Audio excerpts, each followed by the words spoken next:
Chris Williams, the Director of Savannah Counseling Services. He wants to introduce your first speaker.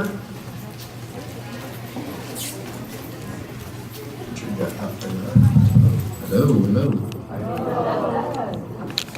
All right. Thank you all for coming. I just want to say a few words. First off, right now it's a very exciting time in our community in terms of mental health.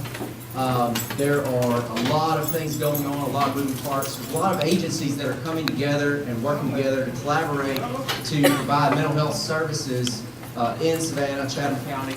And it's just great to see everybody working together that have not necessarily all pulled together in the past. And so that's really exciting, and I think you'll see in the next few months, next year, there's going to be a lot of changes in terms of the way we provide services, in terms of being more person-centered, in terms of working with the individual and saying, what do you need, as opposed to just come to us, we'll provide whatever we want to provide. It's more, what do you need, and what can we do for you? And that's across the board. I want to just say real quick, Bill has done an amazing job putting all this on.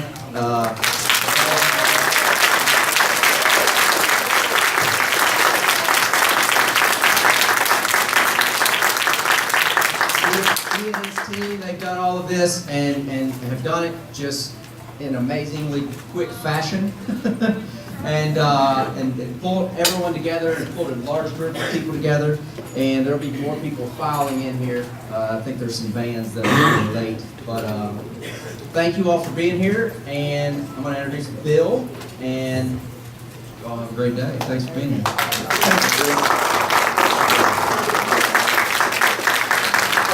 Once again, my name is Bill, and I'm a person in long-term recovery.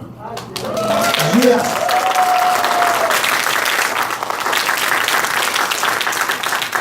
And the secret to that is I know what the first part looked like. I'm already amazed, but I don't know if I'm halfway through, but I know I'm in it. And the reason that I know I'm in it is because this is the most incredible thing. The most incredible thing. But let me kind of get to what we're doing here today. There was a time when I wasn't in recovery. And I wasn't in discovery.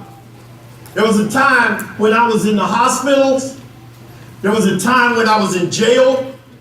There was a time when I was right around the corner in the bushes smoking dope and hiding from the police. I thought I was hiding. I was smoking like a Navajo chief. So I probably wasn't hiding too well. But I didn't know any other way to live. I didn't know any other way. People used to tell me, you know better. And you know the difference between right and wrong. But that was a flexible concept for me. Because for me, right meant just not going to jail that day. For me, right meant if I stole your stuff and didn't get caught, that meant I did it right. And if I went to jail, it was just part of doing business. You know, I was talking to somebody the other day and I realized something that was missing in my life at that time because I had an inverted value system. And I realized something that was missing. There was nothing in my life that was priceless. There was nothing in my life that was priceless to me, including myself. So you know where you came in on the whole thing, right? You was way down on the list. Because that's my belief system, that's what it was. But that's when and I was like that for a long time. And there are a lot of people that got it twisted too. There are a lot of people who their inverted value system is just as inverted as yours. And they think they're doing the right thing, just like I thought I was doing the right thing. But then some things started to change. I hear people say, man, ain't nothing changing. If you believe ain't nothing changes, you don't have your eyes open yet. Ain't nothing wrong with that. But that's why we, as providers, have to create systems that allow people to see that change is possible. Act like you like it.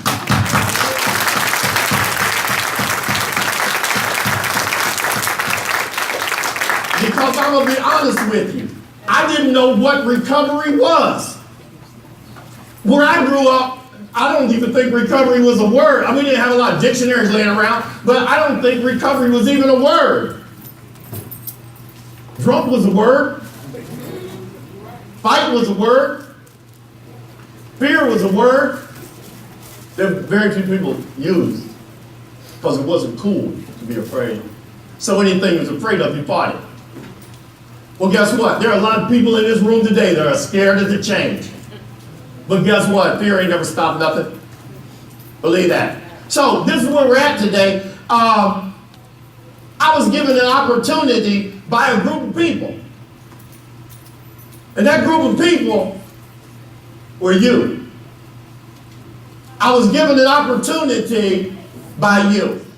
And by the belief systems that are changing about what has to change in these systems.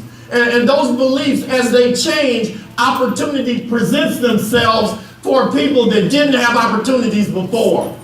Because there was always this great opportunity to go to school, get a degree, and live that whole linear life. I didn't have that opportunity. So the only opportunity I had, film, was to try to come up. That has changed. A group of people came to me on a couple different occasions after I came into recovery. After you gave me an opportunity to come into recovery, a group of people came to me and said, hey, could you partner with us to create some systems? In that partnership of creating systems, we have partnered for CIT, which is the Crisis Intervention Team, which is a training modality for police officers, or law enforcement, or whatever the operative term is today. I don't want to get in no trouble with Chief and Larry. I don't want Larry to come out of retirement, man. You know what I'm saying? Plus, I'm too old to run. Right? Larry is not too old to run. He grew a beard, he ain't too old. But this is the thing. This is what's really big. There was a time when in my belief system, the police were my enemy. All police were my enemy. I believe that foundationally. One of my earliest exposures to media was James Cagney standing on top of the water tower. Look, Ma, top of the world. I was a little boy. I saw that. I said, that's who I want to be. Almost did it. Still, I was scared of heights. I tried to get high, but I was scared of heights. Wasn't climbing up on the water tower, right? But Larry hadn't retired yet. But what I'm saying is, that belief is the same thing that we see today when we see people with their pants hanging down and they got them things and we believe they're really bad people, but they got a belief system that is what they have to do to come up because there's got to be a different way. We got to create a different value system that allows them to get in. That's happened for me, but it has to happen for everybody. How many people in this room believe in recovery? If you do, clap your hands, please.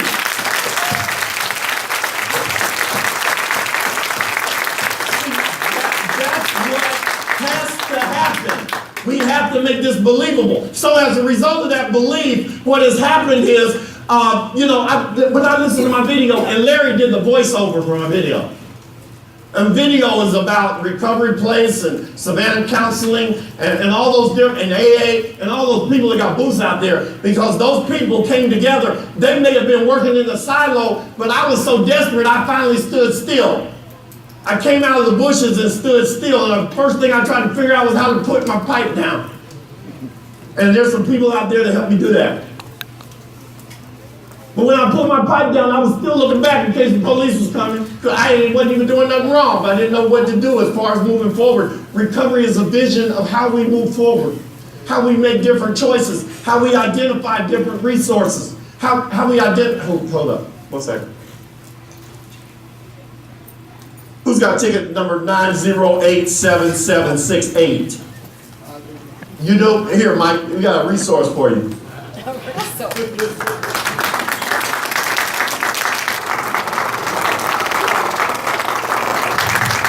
You know, these people started exposing me to different kind of resources. They exposed me to a housing voucher, but Savannah Impact exposed me to some accountability too. I needed help, man. I didn't know how to ask for it, and I probably never was going to ask for it, but I needed some help, and they gave it to me. They had transitional housing. They didn't just slap me in a house first. They gave me some skills, resources, and support that allowed me to be able to maintain safe, appropriate housing. And Union Mission was part of that concept. Savannah Counseling was part of that concept. Recovery Place was part of that concept. And I think maybe the reason it happened to me because I was so scandalous, everybody was looking at me like this. But is that what we want to do? We want to wait till people are extremely scandalous before we give them that opportunity? We can't wait that long. Do we want to wait till they get too old to run from the police? We can't wait that long. But just to fast forward, because I know that we're time sensitive, even though all y'all got here late. No, you didn't. But what I'm saying is, first time ever, I got here on time, man. Wow. I don't want to be in charge. No, but what I'm saying is, these things came together, man. They changed my paradigm of belief. And along that way, there was some challenges and some barriers that I could not personally remove. And the reason I'm grateful is because those systems, the people sitting in this room, and the organizations that you represent, and the belief you represent, it finally came together, and I got some chances. They moved some mountains out in front of me. DBHDD moved a mountain out from in front of me. NAMI, in coordination with local law enforcement, in coordination with the local CSB, they created a program that was innovative. And as a result of that, Miss Andrea said, Bill, they got a job for you. And I said, wow, a job for me. And the job was because I was scandalous. They brought my history and gave my history some value because before that, my history was tragedy. And it was some baggage that I didn't know what I was going to do with, and I was carrying it around on the inside and the outside. But I got some counseling about what to do on the inside, and it changed what I did on the outside. That's incredible, and it can happen for everybody. But in that process, they asked us to, eventually I ended up in recovery as a result of that because they sent me and got me educated on how to function in recovery. How much time we got? Are we done? Okay, so anyway. Gee, how time flies. Okay, having fun. Anyway, they asked us to create some systems, and so we did. We were down there in Georgia at NAMI, and they asked us to create a consumer council concept. And what is that? That's people living in recovery and showing the country and showing other people in recovery and showing families and showing officers and showing everybody else what can recovery really do. And what can recovery do? It can do this. Give recovery a hand. Yes, it can do this.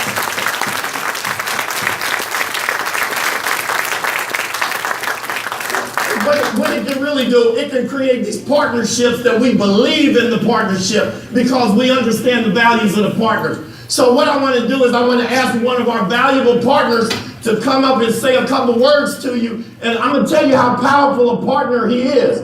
Yesterday, I was sitting in my office trying to get all these presents together, and I got a phone call. And I answered the phone. I said, hello. And they said, this is the chief of police office. And I didn't throw my phone on the roof. Right? And recovery spoke to me and said, man, how big is that? Bill, the chief of police just called you on the phone and you didn't pass out? And so not only did he call me on the phone, but he's here right now. Y'all give him a hand.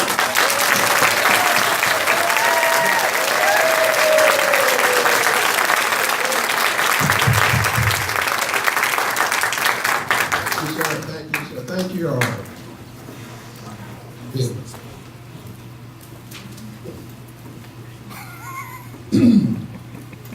Thank you all for inviting me. I'm Joseph Lumpkin, your police chief of the Savannah Chattel Metropolitan Police Department. It's great to be with you all today.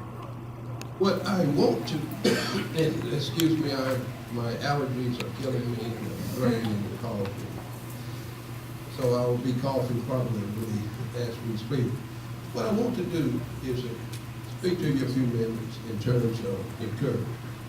We all have challenges. We all have challenges. Every person, every family in America and in the world has certain challenges.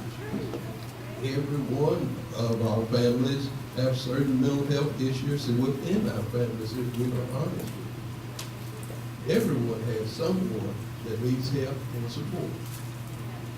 Our humanity demands that we support each other. We can be better. We can help each other be better. What life is about is lifting each other up.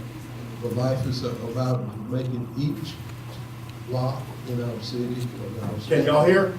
No. Your chief, let me give another mic. Okay.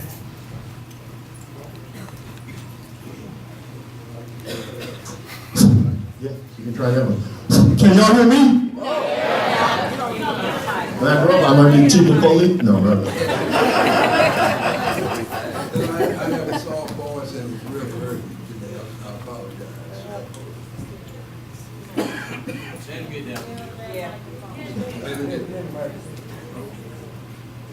Can you hear me now? Thank you. Well, as I was saying, all of us have challenges. Some of our challenges are more intense and difficult than others, but all of us have challenges. And our humanity demands that we all work together to improve each other. We can improve if we're working together every block in our city, county, state. We can improve the people on every street, in every neighborhood, in every community. But we have to work together. You have a great organization here that focuses on mental health issues and recovery issues. We all have some type of recovery issues within our families, if not personal. We all have certain mental health issues within our families, if we will be honest with ourselves. One of the things that we need to be as individuals, to be honest with ourselves. But we can make each other better. And our community will never be what it should be if we don't work towards that goal. Lifting everyone up. Helping everyone to be the best that he or she can be. And understanding that people stumble, and we have to be there to help hold them up and continue the progress. We must meet people where they are and try to help them improve themselves with a holistic care mindset of helping people move forward. I won't hold you, but I will suggest to you that the greatest speech, besides, I guess, the Gettysburg Address, but it was only 5 words. God gave England, the country of England, a man in the Second World War to lead them. And if you read about him, you will find out that he supposedly had some mental health issues. His name was Winston Churchill.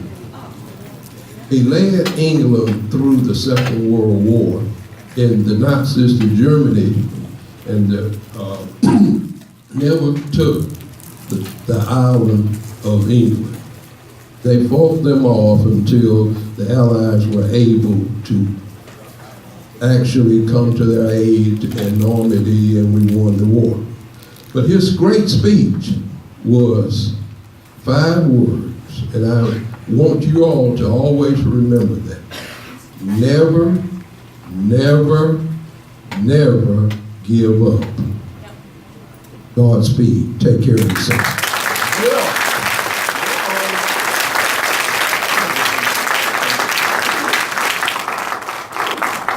Look,